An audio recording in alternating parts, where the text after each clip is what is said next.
All right, Disney fans, I am in the Princess Healthy Treats cookbook today, and I'm making something from the handheld snacks. It comes from Mulan, and it's called Mushu Sesame Cookie Sandwiches.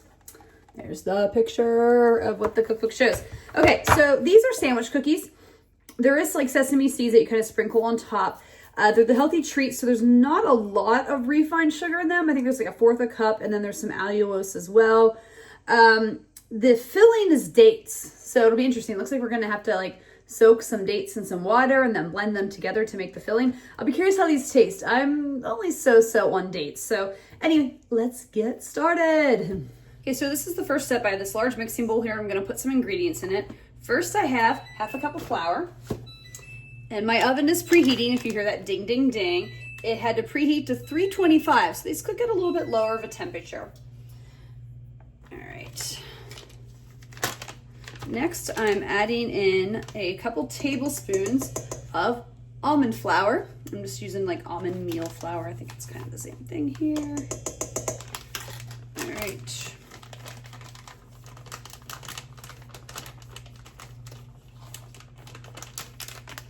It says just a pinch of salt, so I'm just going to take a little bit from my shaker. The next thing to go in is some sesame oil, a toasted sesame oil, I should add. So the last thing to go in this bowl is melted coconut oil. Now I did notice it said to use unrefined coconut oil, and I only had refined and didn't realize it, but at this point I'm committed, we're going with it. Okay, so now we're going to mix this together. It says so it's smooth, but not too overmixed, so that looks pretty smooth to me.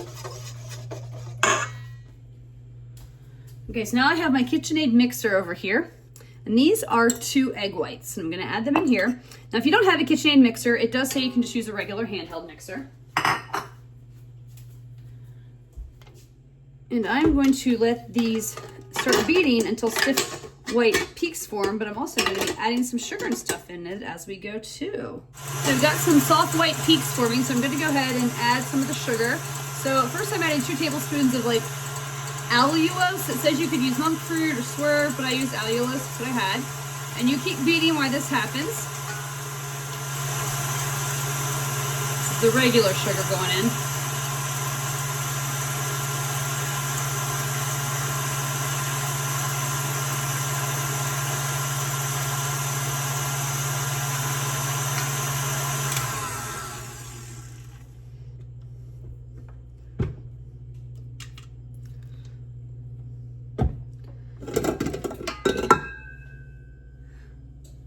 I always see them hold it upside down on the shows to make sure things don't fall out. So I assume that they're stiff enough there.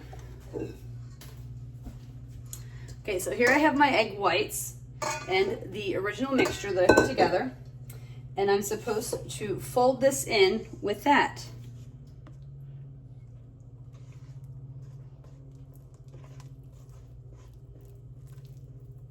I have to admit, I'm a little nervous. I don't use a lot of toasted sesame oil often. I use regular sesame oil, but the toasted just has very strong flavors that I'm usually not a huge fan of. And I can smell this as I mix this, but I'm just hoping by the time it bakes and stuff and it combines with everything that it won't be as bad as I'm worried. Okay, so now it says to put this into a piping bag so that I can pipe 1-inch circles onto my sheet. So, got my trusty old piping bags here. Time to add some mixture to it. Okay, so I'm not going to use a tip on this piping bag because I just want 1-inch circles. So instead what I'm going to do is just kind of cut the top off so that way everything comes out in a circle.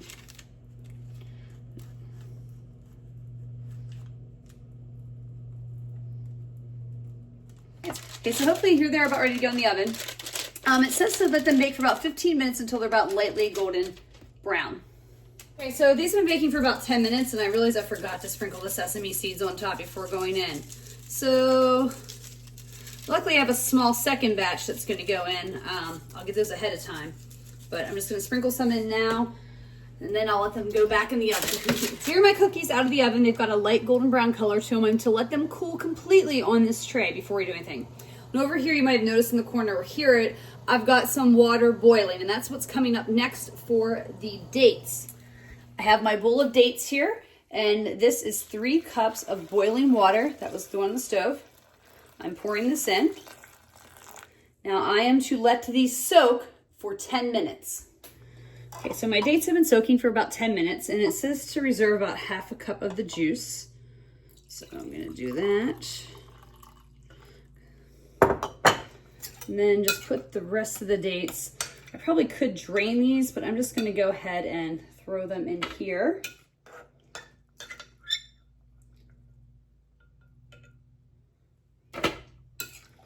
Okay, now I'll add the half a cup of juice.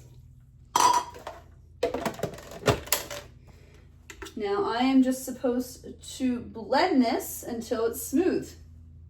It says to add more soaking liquid as necessary, so that is why I did not dispose of it all.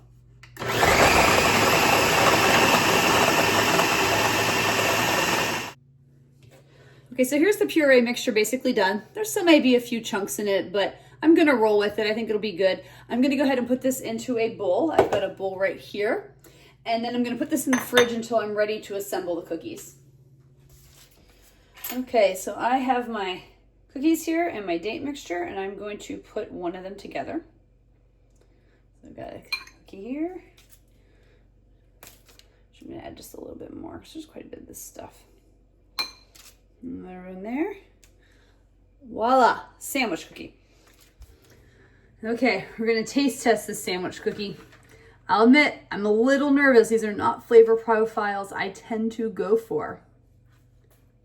It's actually not awful. The cookie is actually very light and kind of soft, which I enjoy. You know, I was expecting it to be more crisp, but I enjoy a softer cookie. The dates aren't terrible. The sesame oil, I do get some of that, but it doesn't overpower it like I was worried it would. So yeah, it's spilling out too. It's not a bad sandwich cookie. Like I said, I'll do what I normally do. I'll make these all, I'll enjoy them over a couple days, and then I'll come back with my final thoughts and feedback on this that you will actually see next. So let's talk about what I thought about the Mushu Sesame Cookie Sandwiches. I actually liked them more than I thought I would. They weren't super sweet, which was nice. And again, not a date person, but I thought it actually kind of worked together well. I at first kept them separate, I decided, and I was like, I'm gonna try this like when the date mixture in the middle is chilled. Actually didn't care for it as much. It was definitely better at like a room temperature or a little bit warmer when I first made it. It just went really good. Now the cookies only lasted like a few days. They do kind of get soft and absorb and didn't do so good, but they were tastier than I thought. Were they my favorite ever sandwich cookie? No. I mean, I appreciate them for what they were, but they weren't necessarily anything that I was like, oh my God, these are so awesome. I want to make them again. Now, if you like dates, if you like sesame flavors and these kind of profiles, I think you would really like this cookie. But for me, it just wasn't something I tend to gravitate towards. So let's get into my rankings. The first are the ingredients on a scale of 1 to 5. And I'm gonna put these in the middle at a 2.5. Nothing was really super hard to find, but you know, you do have to get almond flour, which again, depending on where you live, can be a little bit trickier to find. It's maybe not so much as it used to be. Coconut oil, toasted sesames, the swerve, allulose, or monk fruit. I mean, again, those things aren't super hard to find, at least not for me, but they do have a little bit of cost, and they're not always necessarily something that you just have lying around your pantry. And the dates as well, so yeah. Difficulty level on a scale of 1 to 5, that also includes the time. I'm also gonna give it a 2.5.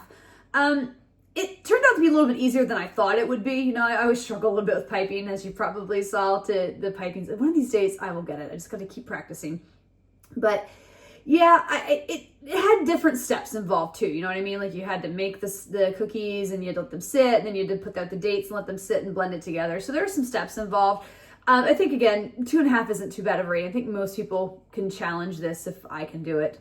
And then when I make it again on a scale of 1 to 5, 1's never and 5's absolutely. Keeping across the board here at this 2.5, it's highly unlikely. It was one of those things where again, didn't mind it. It was pleasant enough that I could be convinced if somebody really, really wanted these cookies or these, yeah, but for me personally and my husband, he wasn't a big fan of them. So I think that's more than likely unlikely that I'll do it, and not for that I strongly dislike them. Like I said, they just weren't our cup of tea, our sandwich cookie.